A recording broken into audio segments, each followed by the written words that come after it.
ঈদ তো তখনই সুন্দর ছিল যখন বুঝতাম না জীবনের মানে কি, যখন মনে করতাম দিনের অর্ধেক সময় না খেয়ে থাকলে 2 দিনে একটা রোজা হয়ে যায়।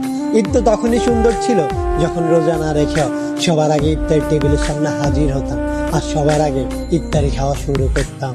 ঈদ তো তখনই সুন্দর ছিল যখন ঈদের নতুন জামা কাপড় কিনে দেওয়ার জন্য আব্বু আম্মুর কাছে কান্নাকাটি করতাম আর মনে করতাম কেউ ঈদের নতুন জামা কাপড় দেখে ফেললেই হয়তো ঈদ শেষ হয়ে যাবে।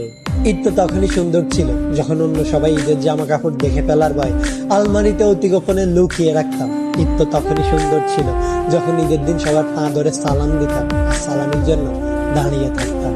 ঈদ তো তখনই সুন্দর ছিল যখন বড়দের দেখতাম তারা কত জায়গায় ঘুরতে যায়, তাদের কত টাকা, আর ভাবতাম কবে জানি বড় হব আর তাদের মতো করে এত সুন্দর করে ঈদ পালন করব।